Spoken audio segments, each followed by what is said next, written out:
Please be advised that this video is for the sole purpose of entertainment. Any views are purely my own, are subjective and may not necessarily be true.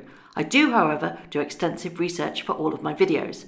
All photos have been found on the public domain. I am using them under the fair use and fair dealing guidelines. I urge everybody to do their own research. Well, hello, it's Murky Meg here.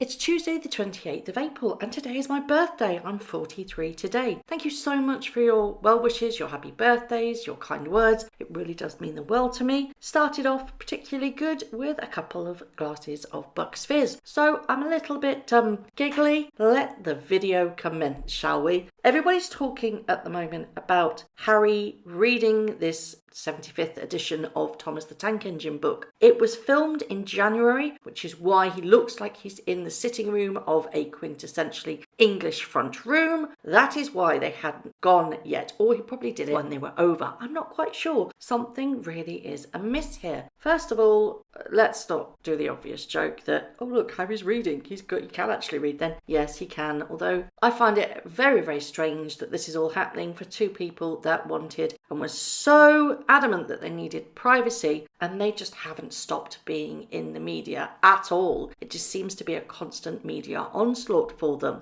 Another thing that I find extremely weird is the fact that he charged a fee for this from Mattel, but that has gone to his Travalyst initiative. Now, I use the word initiative because nobody really knows if it's a charity. It's actually listed as a public limited company. Nothing wrong there, because charities can be listed as public limited companies. But there's different caveats between the difference between a charity, listed as a charity, and a publicly limited company. The main reason seems to be finances. As a charity, there are strict rules for paying fees for expenses to their trustees. Now, Travalyst has two registered officers. One is James Holt and the other is Heather Wong. Now, both hold directorships within the Travalyst company, but Harry is actually listed under the company incorporation report as a individual person with significant control details. There he is in black and white, Prince Henry Charles Albert David, Duke of Sussex. Now, I'm a little bit confused about this one, I really have to admit. So I had a look at what does significant control or influence mean, and it means an individual who has significant control or influence over a company can be a person or legal entity such as another company or firm. A person directs the activities of a company, trust or firm. The person can ensure that company, trust or firm generally adopts the activities which they desire. A person has absolute decision rights over decisions related to the running of the business of the company, for example, relating to adopting or amending the company's business plan, changing the nature of the company's business, making additional borrowing from lenders, appointment or removal of CEOs. A person has absolutely veto rights over decisions related to the running of the business of the company. This is a very strange one. It's his company. Basically, this is Harry's company. He is all but in name. He's not as a director. He was on the Duke and Duchess's Sussex Royal Foundation. They were there both listed as directors, but this is set up in a whole different way. He's not a director. He's just the controller, and he's listed in the incorporation of accounts. It just seems extremely tricky to me that he's not there as a director, and I can't for the life of me understand why that would be so. So I did a little bit of digging in what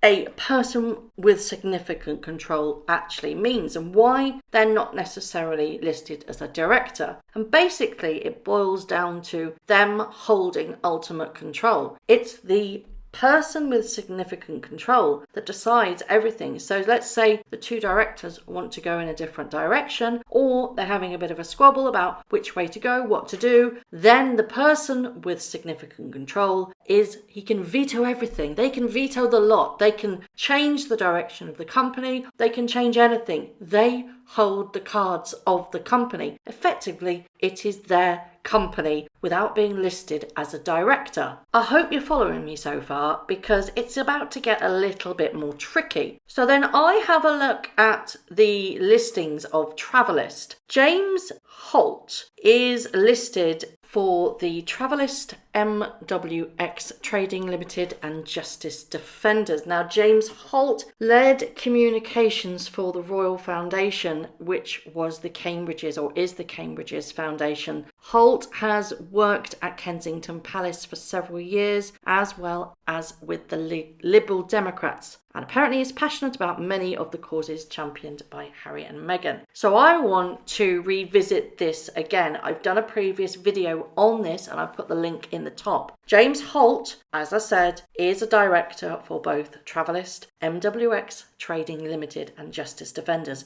I'm not interested in Justice Defenders. They're separate to this. I don't think they're actually anything to do with Harry and Meghan. What I'm interested in these, the MWX Trading Limited. That's where it gets slightly trickier because it just all seems a little bit murky at the moment, and ironic seeing as that is my channel name. So one look at Companies House will tell you all the information that you need. MWX Trading Limited has 3 people listed as their appointees, them being Gerard Tyrrell, who also links with the Duke and Duchess of Sussex Royal Foundation, James Allen Holt, who I've been talking about, and of course Natalie Campbell. Now, Natalie Campbell is no longer part of MWX Trading. She has resigned, and obviously James Holt has come in. Now, Natalie Campbell also held appointments for MWX Trading and the Sussex Royal, the foundation of the Duke and Duchess of Sussex. All very interlinked indeed. So as it stands, the 2 appointees for MWX Trading currently are Gerard Tyrrell and James Holt. But then when you actually look at the certificate of incorporation of the private limited company, you can see where these little strings are leading. It's all there. It was registered on the 22nd of August last year. There it is. It's 7 Savoy Court. MWX Trading Limited is a private company limited by shares. Now, the SIC code is 82990. This can give you a very good indication of what exactly the company is going to be doing. And I don't know about you, but this is a very strange list of activities or the SIC code that this company is going to be listed under. I can't really see anything in this list of activities that could be used for this MWX Trading Limited. It seems extremely strange that should be registered under this code. However, under all of this list, there's the one thing that you go, of course, it all makes sense now, and that is fundraising organisation services on a contract or fee basis. Ding, ding, ding, ding, ding, ka-ching! And all that list is exactly what this company is going to be used for. It's a holding company, so they can charge for their services. In my personal opinion, I've followed all the threads, and that is exactly what I have found. Hidden there. It's a company of a company. So we've got Gerard Tyrrell and we've got James Holt as directors for this MWX Trading, but under the incorporation certificate and document, we have exactly who holds shares in this company. Cha-ching! Sussex Royal, the foundation of the Duke and Duchess of Sussex. This is no surprise to me because I uncovered this in my previous video. It's there in black and white. I did that so many months ago. But the tangle web that they weave is getting even larger now. With this Travalyst and this MWX Trading, it's all interlinked. But the problem lies is that they cannot use this foundation anymore, can they? Because it's going to Archwell. This hasn't been implemented yet with Companies House, so goodness knows how they are trading. Nothing has been tied up. Nothing has been closed down. This foundation is still active with regards to Companies House. But surely that's got to change pretty soon because that foundation is null and void and Archwell is going to rise from its ashes. One thing is for sure, and they don't make it very easy to follow the tracks. Everything is hidden within companies.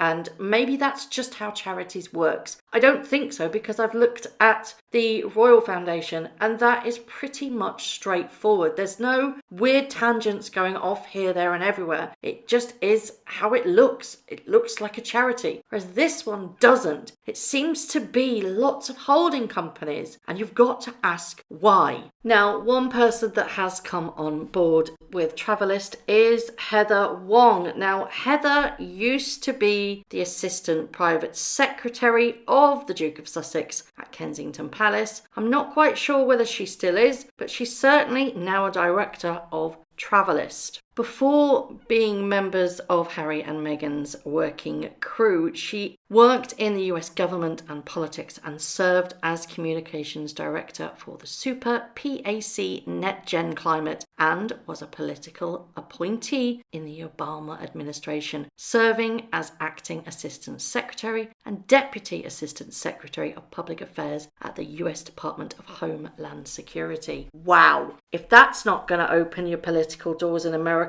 I don't know what is. I said it all along. I believe Meghan's end game is the White House. And I think that is what she sees herself being. She wants to be First Lady. I put money on it. She's going to try it. I don't think she's going to succeed, but I do think this is all what this is gearing up to be. She wants to become a political opponent. And you know, it's a narcissistic trait, isn't it? Delusions of grandeur. You can do anything your mind sets on if you believe in it. Somehow I don't think that's going to be possible though. Anyway, I would love to know your thoughts on everything that I have raised in this video. Do you think that this is just another example of the murky world that is Harry and Meghan, or do you just think it's just normal company behaviour? The way that companies and charities and organisations are always set up, holding companies here, there and everywhere, and people moving left, right and centre. It does always seem to come back to Harry and Meghan on everything and whether or not this is for a non-profit organisation. Very interesting though, those sick codes that says that they are a fee basis organisation and charity. I'd love to know your thoughts as always.